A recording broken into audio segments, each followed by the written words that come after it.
थैली भरकर पैसा लेके जाता है और पॉकेट में आलू टमाटर प्याज लेके घर वापस आता है। सर, माननीय वित्त मंत्री ने पहले कहा था कि बहुत हो गई महंगाई की मार, अब की बार मोदी सरकार। और आज उनके विचार में inflation is an international problem, महंगाई एक अंतरराष्ट्रीय समस्या है। तो क्या मैं बस उन्हें यही कह पाती हूँ कि पत्ते तो झड़ते हैं उठाता है कोई कोई, वादे तो सभी करते हैं निभाता है कोई कोई। शुक्रिया कि मेरा प्यार मेरा इंतकाम देखे, मतलब वोट है तो नोट है और वोट नहीं तो नोट नहीं। धन्यवाद अध्यक्ष महोदय, आपने मुझे बोलने का मौका दिया। मैं अपनी पार्टी की भी आभारी हूँ for this opportunity.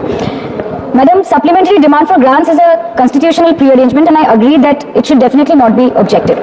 But it also raises the question as to why does the government need further allocation when it has not been able to spend what it already has. In financial year 24, government's final consumption expenditure was 14%, but it decreased to 4.4% in financial year 25 second quarter. This means that the government has spent much less this year as compared to last year. In the first quarter of 24-25, government spending was 4.15 lakh crore and many cited model code of conduct a reason for spending less, but in the second quarter, it further decreased to 4.1 lakh crore. Madam, to my simple understanding, this grant is being demanded from the exchequer, but this is the money which is collected from the people and it is meant to be spent for the people. Since Professor Ashok Rai has already spoken about the technical aspect, today I choose to speak on what this government has delivered to the people of this country, the utilization of resources and departments it's seeking additional grants for, and also its complex relationship with the state of West Bengal. Sir, इनकी bulldozer के चलते madam Bharat के लोग सवाल पूछना भूल गए और भारत की जनता आजकल इतनी भूखी है कि खाने को धोखा भी खा लेती है। मैडम, भारत में एक मिडिल क्लास जो एक साल पहले एक वेजिटेरियन थाली 100 रुपए में खाता था, आज वही वेजिटेरियन थाली 152 रुपए की हो गई। टमाटर की कीमत 247% बढ़ गई, आलू की कीमत 180%, लहसुन 128% और तेल नमक आटा मैदा 18%। पहले आम आदमी पॉकेट में पैसा लेके बाजार जाता था और थैली भरकर सामान लाता था, लेकिन अमृतकाल में आदमी थैली भरकर पैसा लेके जाता है और पॉकेट में आलू टमाटर प्याज लेके घर वापस आता है। सर, माननीय वित्त मंत्री ने पहले कहा था कि बहुत हो गई महंगाई की मार, अब की बार मोदी सरकार। और आज उनके विचार में inflation is an international problem, महंगाई एक अंतरराष्ट्रीय समस्या है। तो विश्व गुरु विश्व बंधु इस अंतरराष्ट्रीय समस्या का समाधान क्यों नहीं कर पा रहे? Ma'am, 74% of Indians are unable to afford a healthy diet. The household savings have plunged to a 50-year low. Around 48% of the households in this country are facing a financial crisis क्योंकि उनका खर्चा उनकी कमाई से ज्यादा है। The economic inequality in India is a 100-year high. The country's GDP growth rate for the second quarter 24-25 decreased to 5.4%, which is the lowest in 2 years. The government's total debt has reached a staggering 176 lakh crore and the total debt is expected to soar up to 185 lakh crore by the end of the financial year. आज आपके उधार की वजह से हर हिंदुस्तानी पर 1.25 लाख का बोझ चढ़ गया और आप उनकी मजबूरी को अपनी ताकत समझते हैं। बंगाल में ऑल इंडिया तृणमूल कांग्रेस की प्रदेश युवा अध्यक्ष होने के नाते मुझे हर दिन कई नौजवानों से बात करनी पड़ती है। वो मुझे ये पूछते हैं कि मोदी जी ने हर साल 2 करोड़ नौकरी का वादा किया था, अर्थात 10 साल में 20 करोड़ नौकरी। उन नौकरियों का क्या हुआ, उन वादे का क्या हुआ? मैं बस उन्हें यही कह पाती हूँ कि पत्ते तो झड़ते हैं उठाता है कोई कोई, वादे तो सभी करते हैं निभाता है कोई कोई। Now, as per the latest report by CMIE, the unemployment rate has risen to 9.2% in June 2024 as compared to 4.9% in 2013-2014. Female unemployment rate is much higher at 18.5% in June 2024 as compared to 7.7% in 2013-14. Around 37% of working women are unpaid. In rural areas, this figure is at a horrific 43%. प्रधानमंत्री जी बोलते हैं सबका साथ, सबका विकास, सबका विश्वास। अगर ऐसा ही है तो भारत के लोग आज देश छोड़ के क्यों जा रहे हैं? 2018 से लेके 2023 के बीच 6,70,000 भारतीय ने अपनी नागरिकता त्याग दी। सिर्फ 2022 में ये संख्या करीबन 2,25,000 की थी। In 2022 alone, 7,500 high net worth individuals with a net worth of more than 8.3 crore or more left India. नवंबर 2022 से सितंबर 2023 सिर्फ 10 महीने में 96,917 Indians were arrested attempting to cross the United States illegally.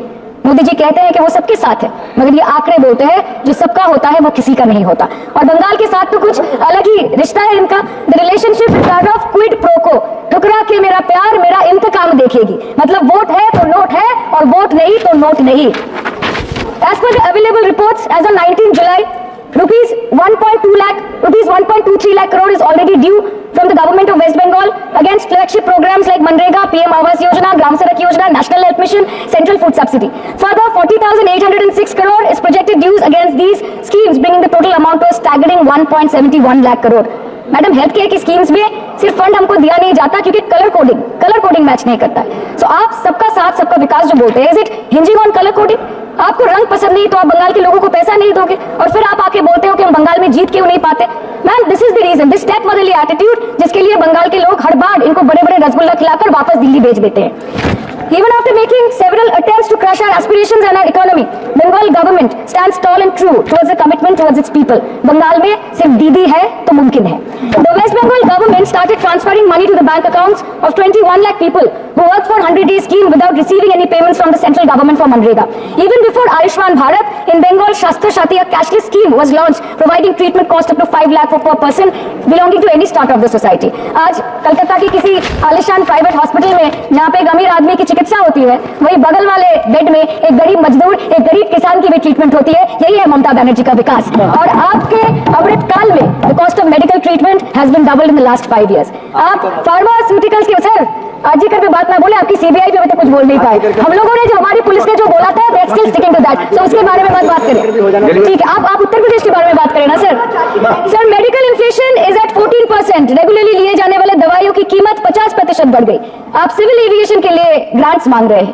एक एक डोमेस्टिक फ्लाइट, उसकी राउंड ट्रिप की ticket 20 से 30 हजार में बिक रही है। आम आदमी आज हवाई चप्पल पहन के हवाई जहाज नहीं चल रहा, आम आदमी हवाई चप्पल बेच के हवाई जहाज चल रहा है।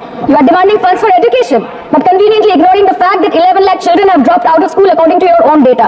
आज भारत में सिर्फ 47.51% स्कूलों के पास कंप्यूटर की फैसिलिटीज है और उसमें 9% के पास internet connection. In law and justice, you are not been able to provide legal aid to more than 1% of the eligible population. In public enterprises, 5.1 lakh public sector jobs have disappeared in the last 10 years. Railway में करीबन 2.5 lakh post बाकी हैं, उसमें से vacancy है in critical safety categories. नए भारत में आजकल ट्रेन पटरी के ऊपर कम और पटरी के बाहर ज्यादा चलती है। मुझे दुख लगता है इस सदन में ये कहते हुए मैडम कि मैंने अपने लोकसभा क्षेत्र जादवपुर लोकसभा क्षेत्र के लिए एक बारुईपुर कोबी सुभाष मेट्रो एक्सटेंशन की मांग की थी। मुझे डिपार्टमेंट से ये चिट्ठी मिली जिसमें उन्होंने लिखा है that this project is not economically viable and this project is unremunerative. तो आपको अगर सब जगह से पैसा चाहिए तो मुझे ये बात समझ में नहीं आती कि लोग खुद के लिए आपको वोट देते हैं कि आपके फायदे के लिए वोट देते हैं। मैं आपको इतना ही बोलना चाहती हूँ, दिस वाज द रीजन अपने प्रॉफिट के लिए आज इन्होंने सीनियर सिटीजन का कंसेशन भी बंद कर दिया और सीना ठोक के ये बोलते हैं कि 2022-23 अर्थ वर्ष में हमने 15 करोड़ वरिष्ठ नागरिक से 2242 करोड़ कमाए। धन्यवाद माननीय सदस्य। मैं 2 बात और बोल के खत्म कर दूंगी कि लोकसभा पे खर्च करके क्या फायदा मैडम, जब यहाँ पे विपक्ष को बोलने का अधिकारी ना हो। लोकसभा के लिए भी तो ग्रांट मांग रहा है ना मैम। और अभी सर बोल रहे थे कि बेटी बचाओ बेटी पढ़ाओ तो 10 साल पहले मोदी जी ने लॉन्च किया था, लेकिन उसके 80% पैसे सिर्फ पब्लिसिटी और मार्केटिंग और एडवर्टाइजमेंट में खर्च कर दिए। आपके उत्तर प्रदेश, मध्य प्रदेश, राजस्थान के ना बेटी को पढ़ा पा रहे हैं और ना बेटी को बचा पा रहे हैं। बंगाल आए और देखिए कि ममता बनर्जी ने विधानसभा में अपराधिता एक्ट में बिल पास किया है, कन्याश्री किया है। Thank you madam.